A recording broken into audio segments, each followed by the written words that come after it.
आज की कहानी एक किसान लड़के की है जिसे एक ऐसी लड़की से इश्क हो जाता है जिसके साथ एक रात बिताने के लिए लोग अपना सब कुछ लुटाने को तैयार रहते हैं और जो भी उसके साथ रात बिताता है वो खुद को बहुत ही खुशनसीब समझता है। फिर एक दिन वो किसान लड़का उस लड़की को अपने साथ घर ले आता है। इसके बाद दोनों मिलकर करते हैं ऐसे ऐसे कांड जो देखेंगे हम आज की इस कहानी में।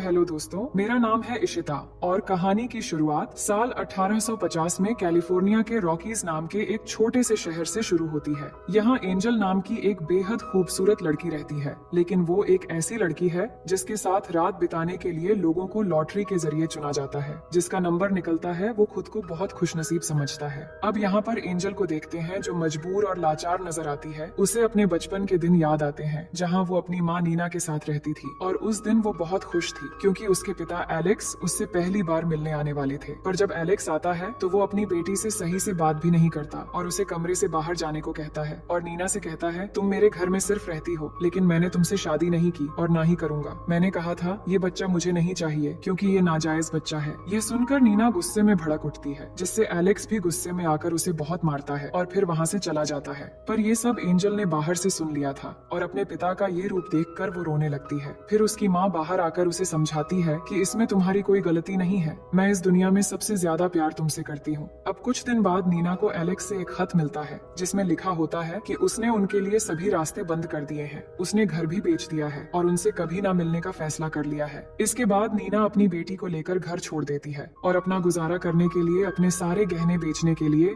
जॉन नाम के एक जौहरी के पास जाती है। लेकिन जॉन कहता है कि ये गहने नकली हैं, जिनकी कोई कीमत नहीं है, लेकिन तुम खुद बहुत कीमती हो। अगर तुम मेरे लिए काम करोगी तो तुम्हें पैसे मिल सकते हैं और यहाँ रहने की जगह भी मिल जाएगी। नीना अपनी मजबूरी की वजह से जॉन की बात मान लेती है। इसके बाद जॉन सबसे पहले नीना से इंटीमेट होता है और फिर उसे काम पर लगा देता है ताकि वो दोनों पैसे कमा सकें। लेकिन कुछ ही दिनों बाद नीना को एक गंभीर बीमारी हो जाती है और कुछ दिनों में उसकी मौत हो जाती है। अपनी माँ को इस हालत में मरते देख एंजल बहुत रोती है, लेकिन वो खुद भी बेसहारा थी। अब आगे एंजल किस तरह शहर के लोगों के बीच एक महंगी लड़की बनती है ये हमें आगे पता चलेगा। अब कहानी प्रेजेंट में आती है जहाँ हम माइकल नाम के एक किसान को देखते हैं। वो अपने खेतों का सारा काम अकेले करता है और एक समझदार और धार्मिक लड़का है जो रोज चर्च जाकर प्रार्थना करता है। पर आज वो गॉड से अपने लिए एक लाइफ पार्टनर मांगता है जो उसे सच्चा प्यार करे और हमेशा उसका साथ दे। उसी दिन शाम को जब माइकल अपना सामान बेचने के लिए शहर जाता है तो उसकी नजर एंजल पर पड़ती है जो घूमने के लिए बाहर निकली थी और पहली ही नजर में एंजल उसे बहुत अच्छी लगती है।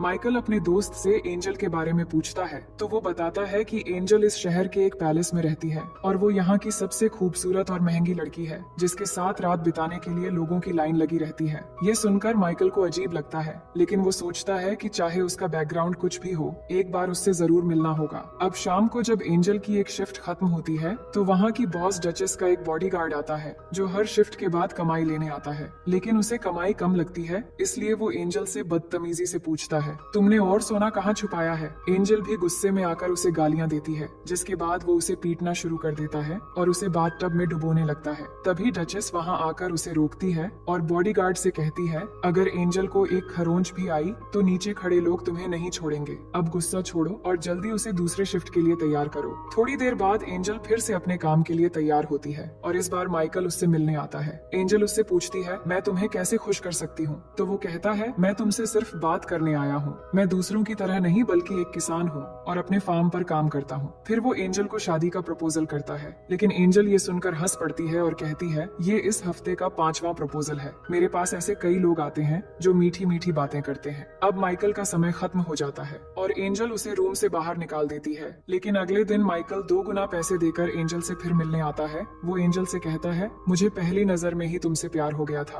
और मैं चाहता हूँ कि तुम मेरे साथ चलो, हम शादी करके हमेशा साथ रहेंगे। एंजल उसकी बातों को सीरियसली नहीं लेती है और कहती है, तुम अपना पैसा और समय दोनों बर्बाद कर रहे हो, इसलिए मेरे पास आओ और अपना काम खत्म करके यहाँ से चले जाओ। मैं कभी भी हमेशा के लिए तुम्हारी नहीं हो सकती। इतने में माइकल का समय खत्म हो जाता है और फिर से वही बॉडीगार्ड आता है और माइकल को जाने के लिए कहता है। अब आगे माइकल का दोस्त उसे समझाने की कोशिश करता है कि एंजल उसके लिए सही नहीं है, लेकिन माइकल कहता है, मैं एक बार और ट्राई करना चाहता हूँ। फिर शाम होते ही फिर से एंजल से मिलने पहुँच जाता है। इस बार वो एंजल को अच्छे से समझाने की कोशिश करता है और कहता है, मुझे समझ नहीं आता कि तुम इस नरक जैसी जिंदगी में क्यों रहना चाहती हो। क्या तुम्हें मेरे लिए कुछ भी महसूस नहीं होता या फिर तुम्हारे दिल में तुम्हें कोई फीलिंग्स ही नहीं है। फिर माइकल उसे प्यार से किस करता है और कहता है, क्या अब भी तुम्हें मेरा प्यार महसूस नहीं हो रहा? एंजल जवाब देती है, मैं तुमसे प्यार नहीं करती और ना ही शादी करना चाहती हूँ। तुम बस एक मामूली किसान हो और कुछ नहीं। ये सुनकर माइकल को बुरा लगता है और वो चुपचाप वहाँ से चला जाता है। अब कहानी फिर से एंजल के बचपन में चली जाती है। जब एंजल की माँ का निधन हो गया था,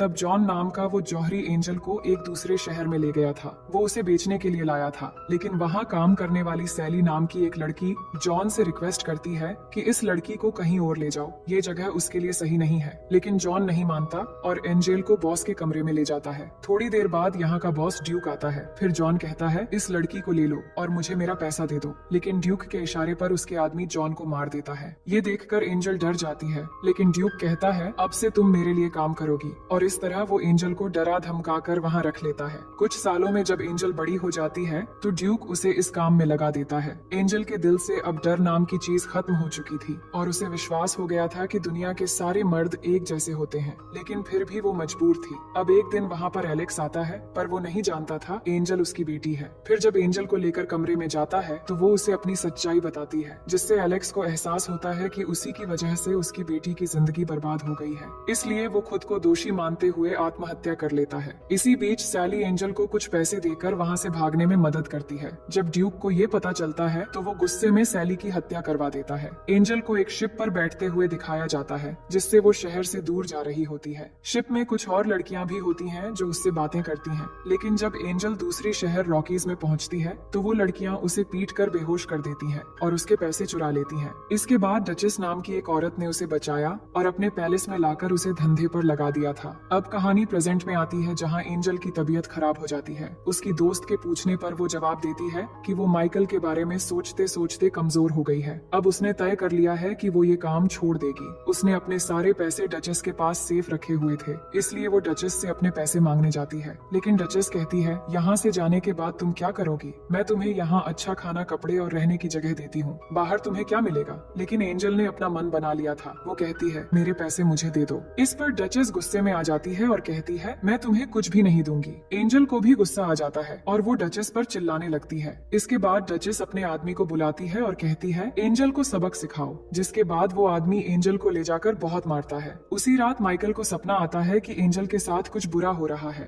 अगली सुबह वो पैलेस पहुंच जाता है और देखता है कि एंजल की हालत बहुत खराब है। उसे बहुत गुस्सा आता है और वो डचेस से कहता है, अब मैं इसे यहाँ से लेकर जा रहा हूँ। लेकिन डचेस कहती है, एंजल पर मेरा कर्ज है और कर्ज चुकाए बिना वो कहीं नहीं जा सकती। जो सुनकर माइकल डचेस को एंजल के कर्ज से 3 गुना ज्यादा पैसे दे देता है। फिर वो एंजल को अपनी माँ की अंगूठी देकर कहता है, क्या तुम मुझसे शादी करोगी? जिस पर एंजल हाँ कहती है। इसके बाद माइकल एंजल को अपने फार्म पर ले जाता है। मार की वजह से उसकी हालत बहुत खराब थी। वो माइकल से कहती है, तुमने डचेस को बहुत सारे पैसे दे दिए। माइकल कहता है, उसकी परवाह मत करो, मुझे बस तुम्हें उस जगह से बचाना था। लेकिन एंजल वो अंगूठी वापस कर देती है और कहती है, मैं ठीक होने के बाद तुम्हारे सारे कर्ज चुका दूंगी और फिर यहाँ से चली जाऊंगी, पर मैं शादी करके किसी की गुलाम नहीं बनूंगी। माइकल ये सुनकर हंसता है और कहता है, शादी करना कोई गुलामी नहीं है। फिर वो उसे पहनने के लिए कुछ कपड़े देता है, जिस पर एंजल पूछती है, क्या ये तुम्हारी वाइफ के हैं? माइकल कहता है, ये मेरी बहन के थे, पर 1 साल पहले उसकी मौत हो गई। अब उसका पति पॉल और मैं यहाँ रहते हैं, लेकिन इस समय पॉल दूसरे शहर में है। इसके बाद एंजल उठने की कोशिश करती है, पर उसकी हालत खराब होने की वजह से वो गिर जाती है। फिर माइकल उसका ख्याल रखने लगता है और इस तरह 3 हफ्ते गुजर जाते हैं, जहाँ एंजल अब ठीक हो चुकी थी। अब रात के समय जब माइकल उसे देखने आता है, तो एंजल उसे अपने पास बुलाती है और कहती है, अब तुम्हारा कर्ज चुकाने का वक्त आ गया है, और माइकल को इंटीमेट होने के लिए कहती है, पर वो मना कर देता है और कहता है, मैंने तुम्हें इसलिए नहीं बचाया था। मैं चाहता हूँ कि मेरे दिल में तुम्हारे लिए जो एहसास है वो तुम्हारे दिल में भी हो, और जब तक ऐसा नहीं होता तब तक मैं तुम्हारे करीब नहीं आऊंगा। दोनों और भी बातें करते हैं। एंजल कहती है, जब मैं छोटी थी तब मेरी माँ गॉड से बहुत प्रार्थना करती थी, लेकिन फिर भी उन्हें नरक जैसी जिंदगी मिली, इसलिए मुझे गॉड पर विश्वास नहीं है। अगली सुबह जब माइकल फार्म में काम कर रहा था, तो एंजल जाकर उससे कहती है, मैं तुम्हारी बीवी वाला काम नहीं संभाल सकती, लेकिन जब तक यहाँ हूँ तुम्हारे साथ फार्म में काम कर सकती हूँ। जिस पर माइकल भी मान जाता है। इसके बाद वो उसे खेती की कई चीजें सिखाता है, जैसे कि अंडे लाना और मुर्गी पालना, और मछली पकड़ने के साथ साथ कई काम भी सिखाता है। इन सब कामों में एंजल को भी मजा आने लगता है। फिर एक रात माइकल उसे जगाकर कहता है, चलो हमें कहीं जाना है। एंजल कहती है, थोड़ी देर बाद सुबह होने वाली है, अब रात को कहाँ ले जाओगे? जिसके बाद माइकल उसे एक पहाड़ी पर ले जाता है और वहाँ से खूबसूरत सनराइज दिखाता है और कहता है, मैं तुम्हें ऐसी ही जिंदगी देना चाहता हूँ जिसमें बहुत सारे रंग होंगे, ठीक इसी सनराइज की तरह। एंजल कहती है, अगर तुम मेरी जिंदगी का आधा सच भी जान लोगे तो मुझसे नफरत करने लगोगे। इस पर माइकल कहता है, वो जिंदगी तुमने नहीं चुनी थी, लेकिन अब तुम अपनी मनचाही जिंदगी चुन सकती हो। पर एंजल कहती है, मुझे पता भी नहीं कि मैं यहाँ पर क्यों हूँ। तुम मुझे अपनी बीवी तो मानते हो पर मेरे करीब नहीं आते। माइकल बताता है, मैं बस इंतजार कर रहा था तुम्हारे दिल में वो एहसास होने का। जिसके बाद दोनों किस करने लगते हैं। फिर दोनों घर चले आते हैं। घर आकर माइकल पहली बार एंजल के साथ इंटीमेट हो जाता है और दोनों इस पल को बहुत एंजॉय करते हैं। अब अगले दिन फार्म में पॉल आता है और माइकल से मिलता है। पॉल अपने काम के लिए दूसरे शहर गया था और वो बहुत दिनों बाद लौटा है। दोनों एक दूसरे का हालचाल पूछते हैं और माइकल कहता है कि मैंने शादी कर ली है। इसके बाद वो जब पॉल को एंजल से मिलवाने ले जाता है तो पॉल उसे देखकर पहचान लेता है, पर इस वक्त वो कुछ भी नहीं कहता। फिर माइकल के जाने के बाद वो एंजल से बात करता है और कहता है, मैं अच्छे से जानता हूँ कि तुम कौन हो और किस तरह का काम करती हो। माइकल बहुत ही अच्छा लड़का है, उसे एक अच्छी बीवी मिलनी चाहिए, ना कि तुम जैसी। एंजल कहती है, वो खुद मेरे पास आया था और सब जानने के बाद ही उसने मुझे अपनाया और ये बात तुम्हें भी एक्सेप्ट कर लेनी चाहिए। लेकिन पॉल नहीं मानता और यहाँ से माइकल के पास जाता है और एंजल के बारे में बताने लगता है कि वो एक घटिया लड़की है और उसके बारे में उल्टा सीधा बोलने लगता है। तो माइकल उसे एक पंच मार देता है और कहता है, अगर तुम मुझे भाई जैसा मानते हो तो एंजल को भी एक बहन जैसी माननी पड़ेगी। फिर उसे सॉरी भी कहता है और समझाता है, तुम चाहो तो शहर जाकर एक नया बिजनेस शुरू कर सकते हो और पहले की तरह अच्छे से जी सकते हो। नेक्स्ट सीन में एंजल और माइकल को एक साथ देखते हैं। माइकल कहता है, अगले दिन पॉल शहर जा रहा है और उनके बीच जो हुआ वो भी बताता है। फिर एंजल के पास आकर कहता है, मुझे तुम्हारे साथ पूरी जिंदगी बितानी है। मैं चाहता हूँ कि हमारे बच्चे हो और हम पूरी जिंदगी खुश रहे। पर एंजल माँ नहीं बन सकती थी और ये बात अब तक माइकल को नहीं पता थी। अब यहाँ पर हमें एंजल का पास्ट दिखाया जाता है कि वो एक बार प्रेग्नेंट हो गई थी और ऐसा फिर से ना हो, इसलिए ड्यूक ने एक डॉक्टर को बुलाया और जबरदस्ती एंजल को पकड़कर उसका अबॉर्शन करवा दिया ताकि वो कभी भी मां न बन पाए। अब दूसरे दिन से एंजल फार्म के सारे कामों को अच्छे से करने लगती है और उसने फिशिंग करना भी सीख लिया था क्योंकि वो कहीं न कहीं माइकल के प्यार को समझने लगी थी। पर अभी भी वो खुद को दोषी मान रही थी क्योंकि उसके अतीत की कड़वी सच्चाइयों के बारे में माइकल को कुछ नहीं पता था, इसलिए वो खुद को माइकल के काबिल नहीं मान पा रही थी। फिर वो दोनों एक रास्ते से गुजरते समय कुछ लोगों को देखते हैं। वो एक फैमिली थी और उनकी माँ एलिजाबेथ प्रेग्नेंट थी। उनका अपना घर नहीं था और वो किसी दूसरी जगह रहने के लिए जा रहे थे। तो माइकल और एंजल उनका ख्याल रखने के लिए उन्हें घर ले आते हैं और उन्हें खाना देते हैं। वो उनकी बहुत शुक्रगुजारी होते हैं और उनकी मरियम नाम की एक बड़ी बेटी भी थी जो एंजल से पूछती है, तुम और माइकल कैसे मिले थे? तो वो उसे बता देती है कि वो पहले क्या थी और किस तरह वो मिले थे और इसी बीच दोनों अच्छे फ्रेंड्स बन जाते हैं। अब ऐसे ही समय गुजरने लगती हैं और एलिजाबेथ एक बेटे को जन्म देती है जिससे सभी बहुत खुश होते हैं। माइकल और मरियम दोनों मिलकर उस बच्चे का ख्याल रख रहे थे जो देखकर एंजल को लगता है कि मरियम और माइकल की जोड़ी बहुत ही अच्छी रहेगी। फिर रात को मरियम के पिता सबको बताते हैं कि उन्होंने पॉल से कुछ जमीन खरीद ली है और अब वो सब मिलकर यही रहेंगे। अगले दिन जब माइकल और एंजल खेत में होते हैं तो एंजल कहती है, मरियम बहुत ही प्यारी लड़की है और तुम दोनों की जोड़ी बहुत अच्छी लगेगी। इस पर माइकल कहता है, मैं सिर्फ तुमसे प्यार करता हूँ और हमारे बीच कोई भी नहीं आ सकता। इसके बाद एंजल उसे वो सच बता देती है कि ड्यूक ने एक डॉक्टर से जबरदस्ती उसका ऑपरेशन करवाया था जिससे वो अब कभी भी मां नहीं बन सकती। मगर माइकल कहता है, तुम जैसी भी थी इससे फर्क नहीं पड़ता, मैं तुमसे बहुत प्यार करता हूँ और ये कभी भी नहीं बदलेगा और हमें कभी भी उम्मीद नहीं छोड़नी चाहिए क्योंकि कभी भी कुछ भी हो सकता है। पर एंजल ने ये मान लिया था